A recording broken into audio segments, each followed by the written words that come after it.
growing weary of running from room to room, practicing one-tooth insurance-driven dentistry? Then stay tuned for the latest episode of The Lionhearted, where Dr. Stephen Rasner will hand you the blueprint for what many call the gold standard of general practice dentistry.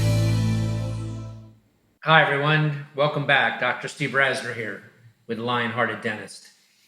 Last week, we were talking about questions I've been asked that I shared with you throughout the podcast because I thought a lot of us think about the questions I was asked. And at the end of that podcast, I spoke about a couple more questions I was asked, but I ran out of time to cover them because I try to keep this, if you haven't noticed, under 30 minutes with a target of 25 because I think it's better for you. And the last question that I received was, I have one staff member, Doc, that is incarnable, but she's really good. And I don't want to lose her. I don't want to give it up. What do I do? And whoever wrote that to me, you'd be surprised how many of us have that issue. I've had that issue. So this is what I'm going to say to that. This career is going to go quicker than you know it. And you can't afford to spend a year, 5 years, which I've done, even longer, with a staff member that has the ability to physiologically impact your body, like make your blood pressure increase or give you anxiety. You know what I'm talking about, and I know you do. Lots of you who've bought a practice from another doctor in the last couple of years probably know exactly what I'm talking about. And particularly if it was a mom and pop doctor that had an employee, let's say 30 years, probably at the front desk. And she knows everyone.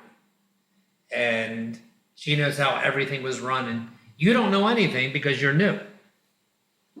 And you don't want to lose her, but you can't stand her. I took over my practice from my father some 41 years ago. And my father referred everything out for 40 years. So when I started diagnosing root canals, his secretary told our patients that I was, quote unquote, root canal happy. So anyway, this is what I can tell you. In my career, I have faced that problem several times. I can tell you about it. I had an insurance person who literally would say things like, it's not my job. But I was so used to her. And the money was so consistent at this time in my career where we did take insurance. And change is hard. And you got to put the ad in and you got to get the right person and blah, blah, blah. And I got to the point where what I told you was literally true. I'd walk in on a Monday, and when I saw her with my eyes, she probably didn't greet me. She probably didn't say, good morning. How you doing, Doc? Or anything, and I'm big on that, by the way. I think your staff should say hello and goodbye. I think it's courteous. And I don't like it when my team just leaves at the end of the day when their work is done and doesn't bother to include that. I don't even think I should have to ask you to do that. You don't have to come in and salute me. How about, hey, have a good night, see you tomorrow. I think I run my ship with what some people would call tough love. I think that's what it is. And it's worked for me. So this question is going to be the topic of our podcast tonight. What to do about the team? Where to hire them from in 2021? What do I think about bonuses? How do I motivate them? How do I keep them for as long as I've been able to? So remember, I have 18 staff members in the 2 offices, and we added and counted the average amount of time they've been with us, and it's over 20 years. Some of them have only been for a few years. Some have been with me many, 25 and over, 40 years. That probably skews the average a little bit. But still, how did that happen? And sometimes a little bit of it's luck, and I admit that. I do. But back to the original question from the podcast listener is, If they cause that with you, you got to be brave and break it. Now, that's particularly hard if it's your main assistant. I know this. But any other member, or even that member, you've got to make a move. And I never remember not making a move. And I've done it. When I say I've done it, I'm talking about a long-term staff member, 10 years or more. You never saw this coming. You thought they were going to stay with you unless they moved, retired, or you retired. That one. And this person probably disrespects other staff members. This person we're talking about probably disrespects you on a more covert level. They don't participate in any of the office activities. They run hot and cold. They could be in a horrible mood for 2 straight weeks and come in Monday skipping and hopping because they're in a good mood. They're probably on medication. I'm not kidding. Not that that's a bad thing, but I'm just saying they run very hot and very cold.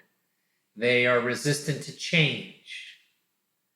I used to, in my live lectures, I used to talk about this exact concept as if you think of your team as a chef-induced bowl of amazing soup. When you have a tiny piece of doo-doo in the soup, it doesn't matter how much water you put in it, spices, or little tricks to make it better. You've got you-know-what in the soup. So my short answer is, if you got one of those people, you will thank me. You might struggle for a few months, but you will thank me. And all of us come across this from time to time. This person's usually pretty damn good at what they do. And that's why they've gotten away with it this long. So what about the team? Well, all I can give you is my 40 years of what I've done. In terms of hiring, this is what I used to do. And I had many staff members that came from this gem. We all have that patient, right? That you would love to hire, but they have a job. You just like them. You connect with them. They're quality. They're on time all the time. They're articulate. They pay their bill. I mean, everything. And probably the whole team feels that way about this patient, not just you.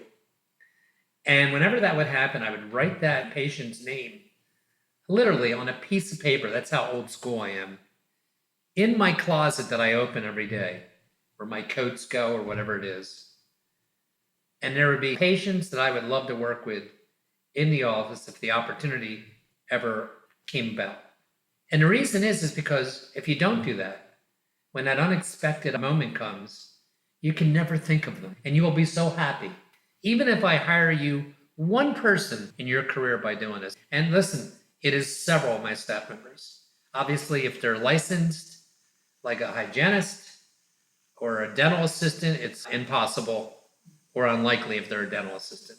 But, your office consists of many arenas, front desk, billing, whatever it is. And to be honest with you, outside of that, I have had success through probably Facebook, because there's usually Facebook communities in your community. Seriously. I have had not a great deal of luck with Indeed, but that is my number one go-to online service. So it's tough, particularly right now during the pandemic. We all know that what I'm saying is tough, but here's what I will say.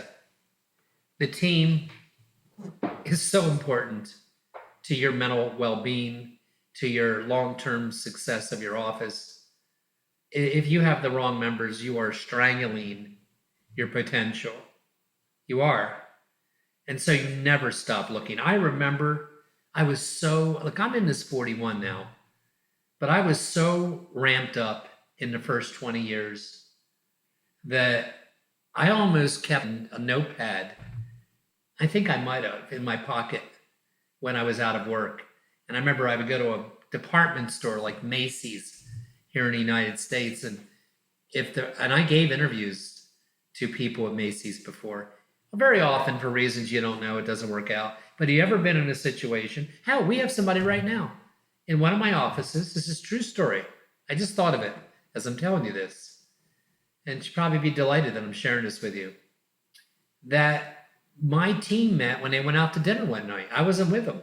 And they came back and says, oh my God, we had the most amazing waitress. What a personality. Oh my God, we'd love to work with her. And we interviewed her, brought her in first just as an extra pair of hands. Like we have somebody in our office who files charts, who does errands, who does go for things. And that's what she was. And now that's a couple years ago. And she is a front desk legitimate staff member, more than legitimate, in my other office. So I'm not kidding you. This is real, what I'm telling you. I was always on the look, and I'd always go, of course, if it's got to be a non-licensed position in your office, but it is a wonderful thing. And I was strong on this early in my career. I remember once in the beginning of my career, you might have thought I was running a modeling studio. Not only were they a pleasure to look at, but they had personalities to match their outward beauty. It's true. They don't have to be beautiful, that's for sure. But they have to have a pleasant demeanor, an upbeat sense that just jumps off the page when you're around them. And you know what I'm talking about. That's the kind of things, I know that's probably sounds a little trite with the way I describe that, but that's how I look for this. I want to talk about some things that you may be doing and you may not know, are they effective or not? Like, let's talk about bonuses for a minute. It's well on the record that I think when you tie your team into an equation that somebody gave you, so in other words, you hear through an article or through a management guru that the way to motivate your staff is to tie them to a formula so when the office does better, they do better. And I know that sounds appealing. I understand it. I have found it to be an abysmal failure every time I attempt it. And I did. I've attempted it several times. It works for a while, but I find it always fails. And it doesn't inspire the real kind of employee loyalty and employee motivation that I'm looking for. Because I think what I'm saying to you, and I mean this, I don't want to put a fancy word on it, but I want it organically developed. And I do have that in my staff and my team. And I know where it's from. I'm going to share that with you. It's not, I don't do, if we do better, if we improve by, I don't know, $100,000 in the first quarter versus last year, this quarter, the office will split. I don't do that. I never have done that. And I don't care what your version is of it. It's Steve Rasner's opinion that it will fail. So what do? I give I'm talking strictly bonuses right now. I give unexpected bonuses. Now, if I had a team of 100, it wouldn't work. I'd have to rely totally on managers, which you could do. But I have a team of 18 to 20, it varies. And I have people in that 18, Michelle that's with me for 4 years, many others, that will recommend somebody all the time. They say, Doc, are you aware of what such and such has been doing lately? She took it upon herself to do this, this, and that. I had somebody last week, a week ago, step up for the first time and assume the primary reception position. I mean, there was a lot on her plate because they also have to help me with my courses. And she was scared. She's a young girl. And because the primary person was on vacation. And by the way, vacations in my office, you can take off whenever you want. You get paid for the amount that we have agreed to. But your number one job before you take off is to find me backup or to make sure that the area of the office and myself feel that we are well covered. In other words, you don't want two people out on the same week. It can be devastating to you that, I put this in 4 months ago. This is not a little thing. I rarely worry about when somebody's out of the office because I know it has been covered by that person who took off before they decided to take off, before they even thought to tell me they could take off. And sometimes it's as easy as just people expanding their present duties, and sometimes it requires me to bring in a different staff member, or to be honest with you, with assisting, sometimes I have to schedule differently because I have one main surgical assistant and one main, I'd say, prosthetic assistant. But this person that was pretty young stepped up and did so amazing that I just gave her a bonus at the end of the week. I couldn't even hold back, because normally what I do is I just put it in her paycheck with a little note saying, I'm aware of this, this, and that. I couldn't be more appreciative. And that's called an unexpected bonus. So they get their check, plus they get an additional money that you didn't tell them they were getting. And I can tell you that I happen to know for a fact through psychology that unexpected rewards motivate people more than expected rewards. It's a psychological fact. That's not why I do it. I do it that way because I don't want to be tied to how the office is going to do, because I don't always know. Even though I've shared with you unbelievable amount of years of success, you would think I wouldn't worry about that. I just don't think it's effective. But let me get to some other things. Loyalty. So how do you know, a lot of offices go through turnover all the time. So this is what I'll say about that. I think loyalty is impacted by your flexibility as the boss and other things as well. So for example, your vibe. Come on, can we be honest today? Some of you listening are miserable. I hope not. A Lionhearted Dentist is not one of you, but there's times I think I'm miserable, quite honestly. And I try to just keep to myself. But listen, this is hard. So sometimes you get ourselves in a mental funk and you feel like it's you against the world and you're all alone. And maybe that leads into weeks, months, even longer of a negative vibe that you give off. Maybe you don't smile. Maybe you don't look people in the eye. Maybe you're just not fun to be around. You got to be honest about it, Doc. If you have incredible turnover, is that one of the reasons? Now, you can't fake it, but you better find out why you're so unhappy.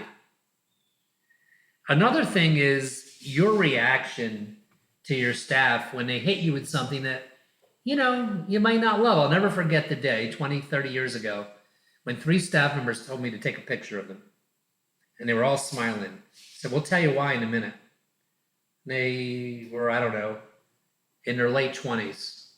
3 adorable, real good staff members. And I took the picture and they said, want to know why we're smiling? And the answer was, because we're all pregnant. Isn't that great, Doc? Yeah, that's just wonderful. No, it's not great. It's great for you. It's not great for my business. But I didn't freak out. And 2 of the 3 of them are still with me today. I said it was 20, 25 years ago. So not freaking out and trying to find solutions. Being flexible with your team. Look, if you have a lot of staff members, even if you don't, things come up. Staff members may want to coach, for example, their children's soccer team in the spring, or their son's baseball team, or whatever, which requiring them to get out at 4 o'clock or even earlier, 2 days a week from the months of March through April. That literally has happened to me on more than one occasion. And if it's a valued staff member, listen, if it's somebody that calls out all the time, and I'll get to that part in just a second, I don't know how flexible I'm going to be. But if it's a good staff member, absolutely. I feel like I've always had. One of my hygienists is taken off a leave of absence. It would have been very, very easy for me to fill her position. That's another thing on the side. When you develop a very good work reputation in your community, people find out, staff members from other teams over the years find out what your office is like. They've heard about you. I mean, this is universal for me. And they want to work for you, just like a hotel worker would be thrilled to be hired by the Ritz-Carlton versus the Red Roof Inn. So it's not that hard, even in the pandemic, for me to have people in the industry that want to come into our organization. But yeah, I mean, that's called loyalty by me. She's a 2-day-a-week person. And we have, like lots of you during the pandemic, our hygiene has been backed up. We are smoking. And I could have easily used an additional person while she's been out and just say, hey, I just couldn't wait, but I didn't do that. Sometimes they want to take a course. I have 2 people doing that right now. That interferes with my office hours, but we're going to work it out. We are. Now, I'm able to work some of this out because of the setup of my organization. So, for example, I'm always a little on the side of overstaffed. I like it that way. I have staff members that turn over rooms. That's all they do. Sterilize instruments and turn over rooms. I have an extra person at the front desk because I don't want my phone ringing more than 2, a maximum of 3. So a lot of times these people can move laterally sideways to do more duties than they normally be asked to do to fill in when people are out, etc.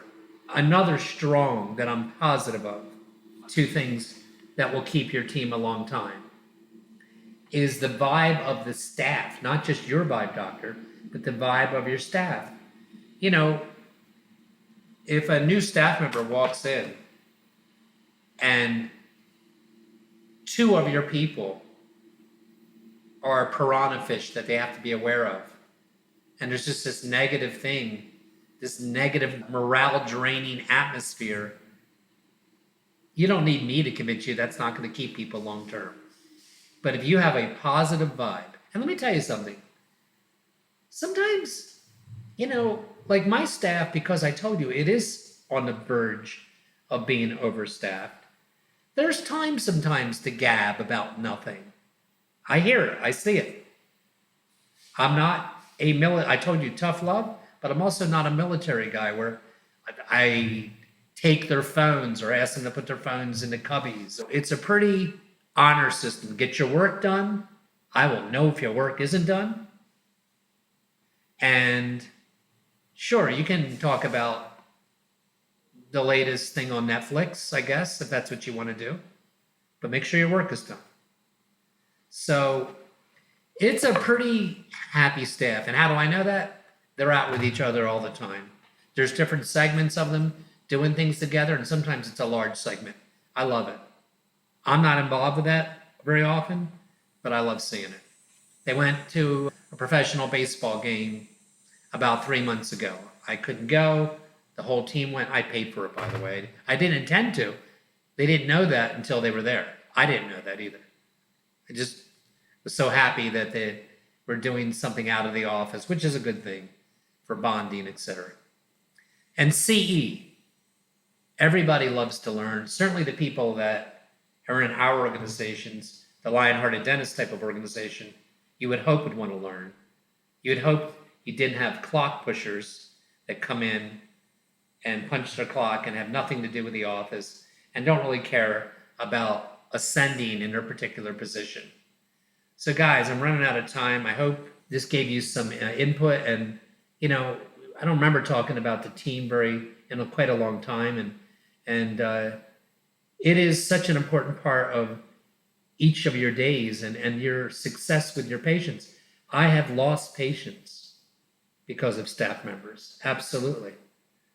And I probably have gotten new patients because of certain staff members. So always look, never give up, never accept mediocrity in your team. And hope this helped you, and I'll see you next week on the Lionhearted Dentist.